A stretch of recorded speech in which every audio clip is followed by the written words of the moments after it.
There is big news about the heifer. However, it isn't that the heifer was sacrificed.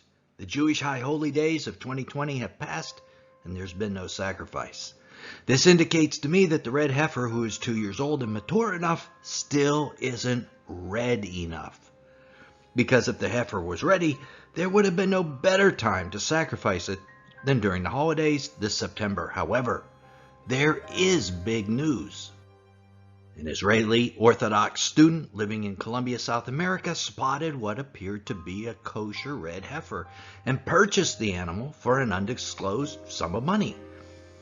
You are watching a video of that heifer right now on the screen.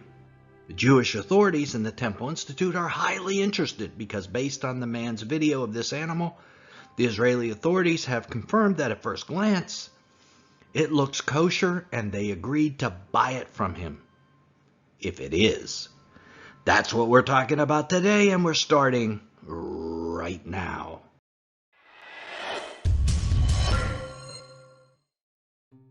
Large numbers of our viewers have sent us messages asking what's the status of the red heifer. So we are doing this red heifer update for October 2020.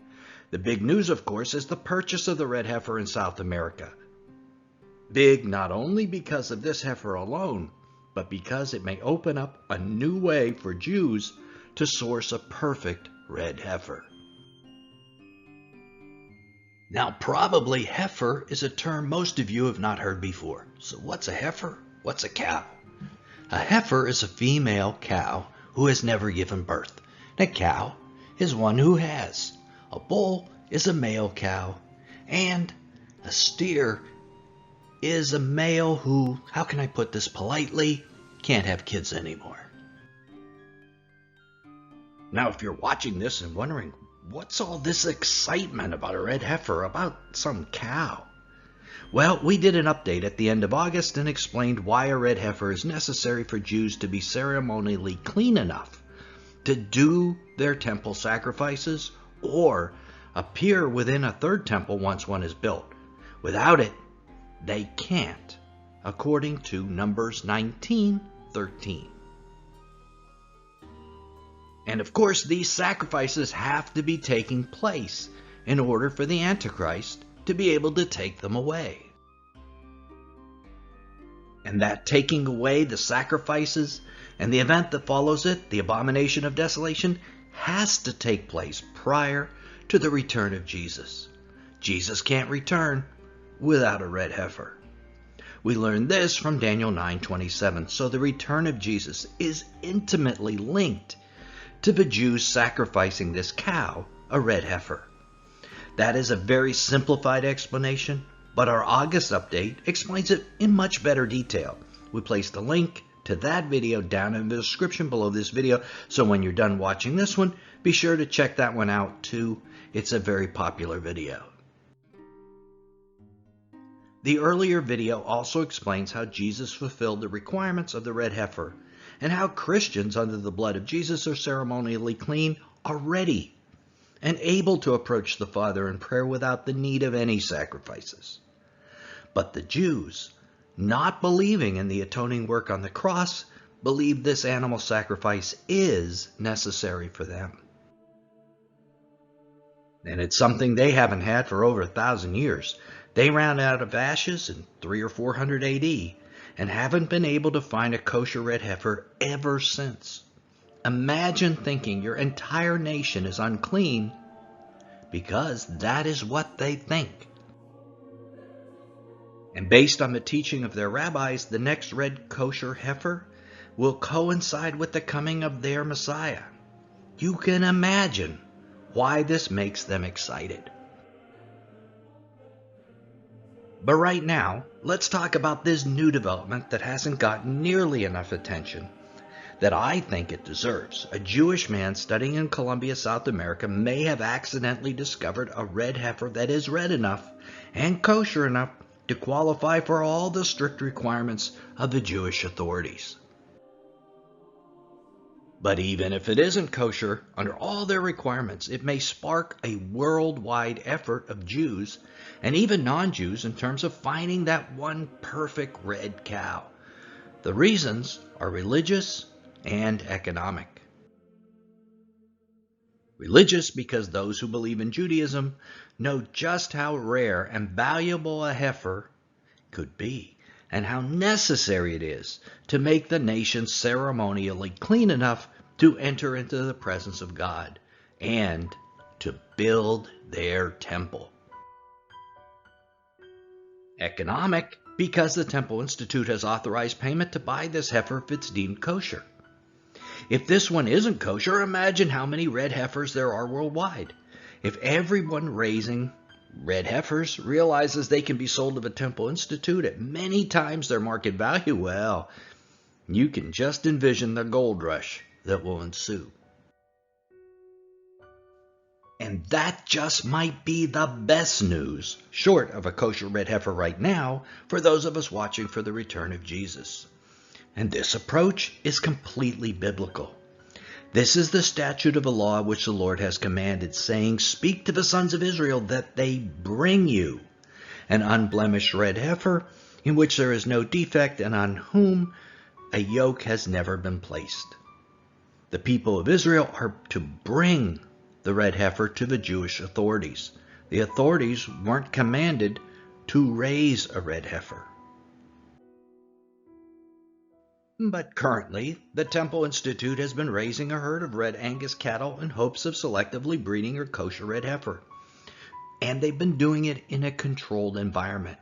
Currently, they have 3 or 4 that are still viable candidate heifers. But worldwide, there are probably hundreds of thousands of candidates. I was on a road trip to western North Carolina this week to see my daughter in college and noticed an unusually red cow in one of the fields I was driving by, and it made me think of this possibility.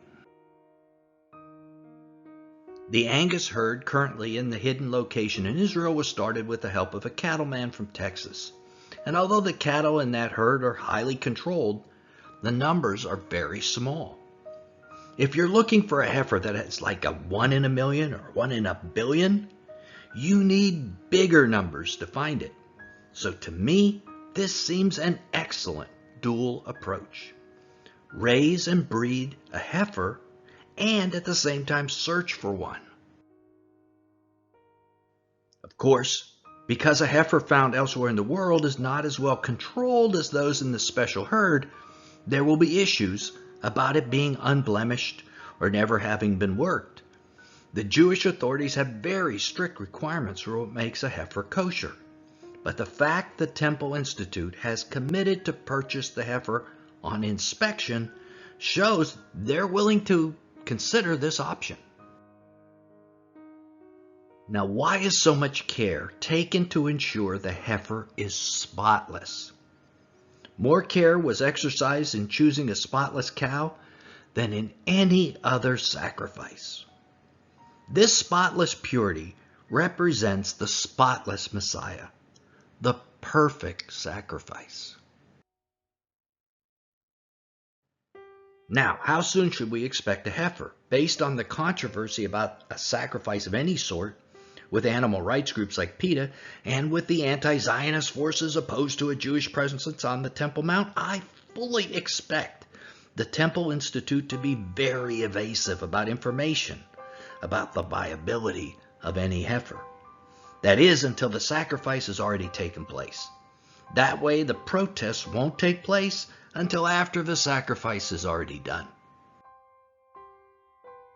Because it's even conceivable that the protesters might try to do something to the heifer to make it unkosher. Having waited over 1,000 years, Israelis won't take that chance. The traditional site for the sacrifice is on the Mount of Olives, across from the Kidron Valley, across from the Temple Mount. It can't take place in a secret location. It has to happen there. But if it happens without warning, the time to organize a protest is very limited.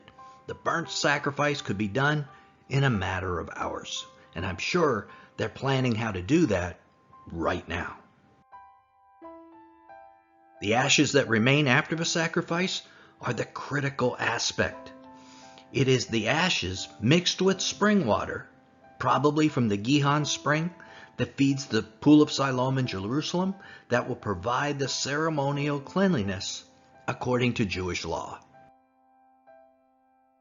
And the excess ashes will be stored in a stone container. So you can imagine the level of security those ashes will be under. Wow! After waiting over 1,000 years, those will be the most valuable ashes on the planet. When I think about the red heifer and the fact the Jews don't believe that Jesus was the Messiah, it makes me very sad. That they think they need this sacrifice that was already made once and for all for them and for us. This blindness to who the Messiah is sets them up for a great deception, because they believe it's the Messiah who will build the third temple. If you want to see who that might be and who might help them, well, click right here to keep watching. Because the man who builds the temple, their false Messiah, likely will be our Antichrist. So what will be the process of his deception, and how might a man they think is the prophet Elijah be involved? Click to watch. Till then, this is Nelson, and I'll see you there.